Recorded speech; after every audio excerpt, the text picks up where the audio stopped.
नमस्कार, मैं शिवानी। नॉनस्टॉप 30 खबरों में आपका स्वागत है। चलिए जानते हैं देश और विदेश से जुड़ी खबरें।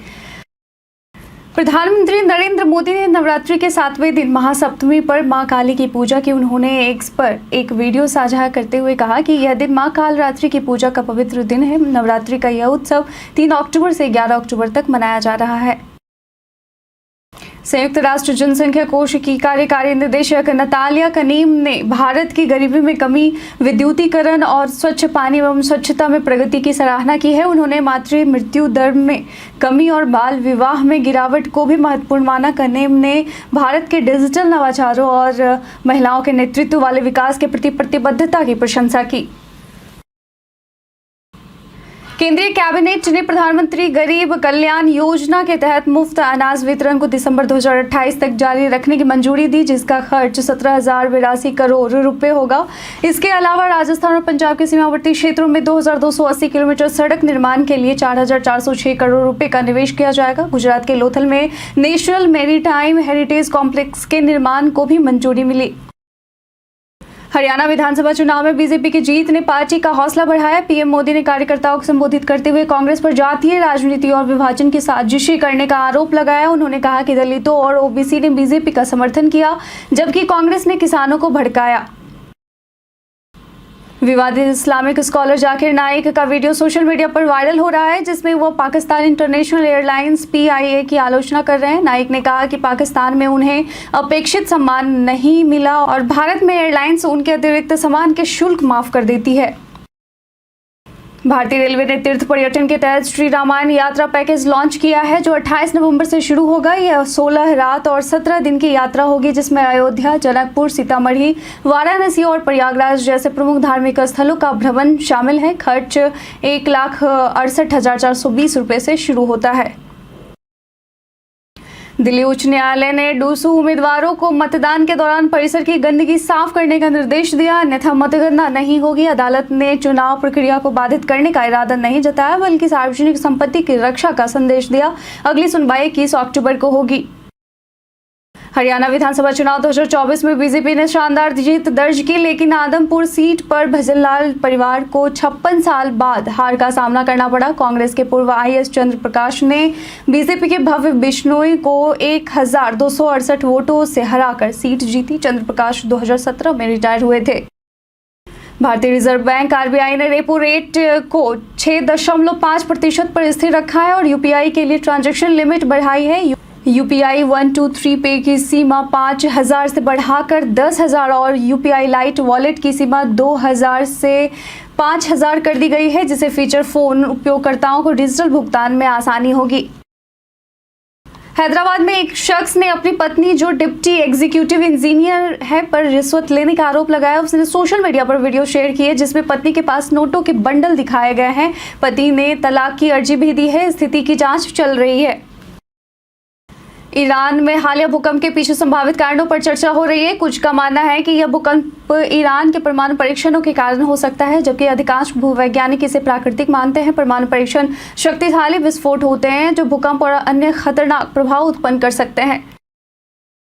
हरियाणा विधानसभा चुनाव में भाजपा की रोमांचक जीत पर जश्न मनाया जा रहा है, क्योंकि पार्टी लगातार तीसरी बार सरकार बनाने जा रही है। इस बीच भाजपा ने कांग्रेस सांसद राहुल गांधी को उनके दिल्ली ऑफिस में 1 किलोग्राम जलेबी भेजी, जिसकी जानकारी भाजपा ने एक्स के माध्यम से दी है। दिल्ली में पिछले 20 दिनों से बारिश नहीं हुई और मानसून की वापसी 2 अक्टूबर को हुई। तापमान 35 डिग्री सेल्सियस तक पहुंच गया है। अगले एक सप्ताह तक यही स्थिति रहेगी, लेकिन अक्टूबर के दूसरे हिस्से में तापमान में गिरावट की संभावना है। भारतीय रिजर्व बैंक ने ब्याज दर को 6.5% पर बनाए रखा, जबकि विशेषज्ञों का मानना है कि यदि महंगाई नियंत्रित रहती है तो दिसंबर 2024 में कटौती संभव है। रियल एस्टेट और बैंकिंग क्षेत्र ने आरबीआई के इस निर्णय का सकारात्मक स्वागत किया है, जिससे बाजार में उत्साह बढ़ा है। गाजा में युद्ध समाप्ति की उम्मीदें धूमिल हो गई हैं, जबकि इजरायल की बमबारी बढ़ती जा रही है। अमेरिका ने इजरायल को समर्थन दिया है, लेकिन बाइडेन प्रशासन की कथनी और करनी में अंतर साफ है। गाजा की स्थिति गंभीर है, हजारों लोग मारे जा चुके हैं। नासा के अंतरिक्ष यात्री मैथ्यू डोमिनिक ने 8 अक्टूबर को ड्रैगन ड्रैगन एंडेवर से शिकागो के ऊपर लाल और हरे अरोरा का अद्भुत टाइम लैप्स वीडियो कैप्चर किया। यह नज़ारा हाल ही में हुई सौर विस्फोट के कारण उत्पन्न हुआ था। वायरल वीडियो को 2 लाख से अधिक बार देखा गया और यूजर्स ने इसे शानदार और मंत्रमुग्ध कर देने वाला बताया। टाटा ग्रुप का शेयर ट्रेड हाल में तेजी में है। 3.3% बढ़कर 8,318.25 रुपए के 52 सप्ताह के उच्चतम स्तर पर पहुंच गया है। पिछले 2 दिनों में 12% की वृद्धि हुई। मुख्यतः कंपनी के नए लैब विकसित डायमंड ब्रांड पोम के पायलट लॉन्च के कारण मॉर्गन स्टेनली ने ट्रेंड पर ओवरवेट कॉल बरकरार रखा है। जो रूट ने मुल्तान टेस्ट में पाकिस्तान के खिलाफ इंग्लैंड के लिए सर्वाधिक रन बनाने वाले बल्लेबाज बनने का रिकॉर्ड बनाया। एलिस्टेयर कुक को पीछे छोड़ते हुए 12,473 रन बनाए। उन्होंने यह उपलब्धि 147 टेस्ट में हासिल की। रूट ने शतकों में भी कुक को पीछे छोड़ दिया था और इस समय 87 रन पर नाबाद है।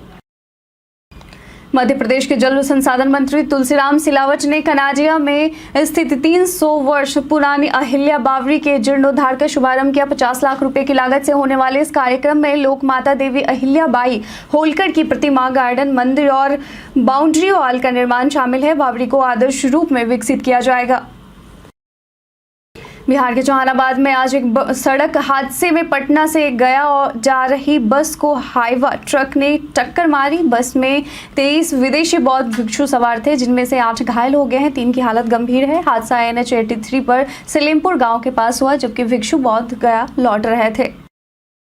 उत्तर प्रदेश ने रणजी ट्रॉफी के लिए अपनी 22 सदस्यीय स्क्वाड का ऐलान किया, जिसमें भुवनेश्वर कुमार का नाम नहीं है। यह उनके लिए टीम इंडिया में वापसी की उम्मीदों को झटका है। भुवनेश्वर ने 72 फर्स्ट क्लास मैचों में 231 विकेट लिए हैं, लेकिन उन्होंने पिछले 6 सालों से टेस्ट नहीं खेला। केंद्र सरकार ड्रोन क्षेत्र के लिए नई उत्पादन से जुड़ी प्रोत्साहन योजना PLI लाने की तैयारी कर रही है, जिससे जेन टेक्नोलॉजी के शेयरों में करीब 10% की बढ़ोतरी हुई है। नागर विमानन सचिव ने कहा कि नई योजना अधिक कुशल होगी, जबकि नमो ड्रोन दीदी योजना के तहत ग्रामीण महिलाओं के लिए 3000 ड्रोन खरीदने की निविदाएं तैयार की जा रही हैं। दक्षिण कश्मीर के अनंतनाग जिले में एक टेरिटोरियल आर्मी जवान हिलाल अहमद भट्ट का शव कोकरनाग क्षेत्र के उत्तरूसू जंगल से बरामद किया गया। जवान मंगलवार से लापता था, जिसके बाद सुरक्षा बलों ने व्यापक सर्च ऑपरेशन शुरू किया। जांच जारी है ताकि मौत के कारणों का पता लगाया जा सके। स्थानीय लोगों ने जवान के बलिदान को सलाम किया। ICC ने अपनी ताज़ा रैंकिंग जारी की है, जिसमें हार्दिक पांड्या ने ऑलराउंडर्स में 4 स्थान की छलांग लगाकर तीसरा स्थान हासिल कर लिया है। अगर वे बांग्लादेश के खिलाफ आगे के मैचों में अच्छा प्रदर्शन करते हैं तो वे नंबर 1 बन सकते हैं। वहीं रविंद्र जडेजा टेस्ट ऑलराउंडर्स में पहले, जबकि जसप्रीत बुमराह गेंदबाजों में पहले स्थान पर हैं। जनरल डिब्बों में सफर करने वाले यात्रियों के लिए नई सुविधा की घोषणा की है। दिसंबर 2024 या जनवरी 2025 से मेल और एक्सप्रेस ट्रेनों में 4-4 जनरल कोच जोड़े जाएंगे, जिससे यात्रियों को लाइन में लगने या भीड़ में यात्रा करने की आवश्यकता नहीं होगी। कुल 2000 नए जनरल कोच मार्च 2024 तक बनाए जाएंगे। नेपाल सरकार ने नए नोटों के छापने का टेंडर चीन की company MS China bank note printing and minting corporation को दिया है। लगभग 3000 करोड़ रुपए के मूल्य के नोट छापे जाएंगे, जिसमें नेपाल का विवादास्पद नक्शा भी शामिल होगा।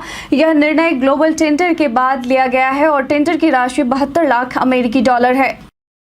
उज्जैन में संभागायुक्त संजय गुप्ता ने महाकालेश्वर मंदिर और स्मार्ट सिटी के निर्माण कार्यों की समीक्षा की। उन्होंने ठेकेदारों को निर्देश दिए कि कार्य गुणवत्ता से है और समय पर पूरा करें। रुद्र सागर पर पेडेस्ट्रियन ब्रिज के निर्माण में तेजी लाने के अलावा विभिन्न परियोजनाओं की प्रगति की भी जांच की गई। भक्तों ने महाकाल को चांदी का मुकुट भेंट किया।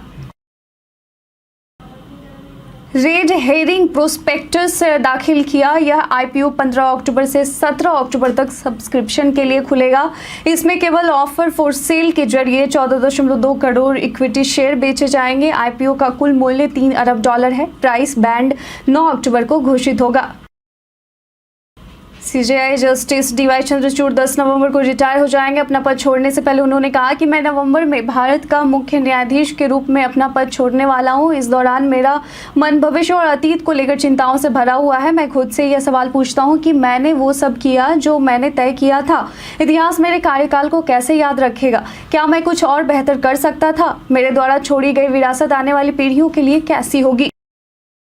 भारत ने ट्रेकोमा बीमारी से पूरी तरह छुटकारा पा लिया है, जिससे यह दक्षिणी पूर्वी एशिया में इस बीमारी को समाप्त करने वाला तीसरा देश बन गया है। विश्व स्वास्थ्य संगठन WHO ने भारत की इस उपलब्धि की सराहना की और सम्मानित किया। ट्रेकोमा एक संक्रामक आंखों की बीमारी है जो गंभीर परिस्थितियों में अंधापन का कारण बन सकती है।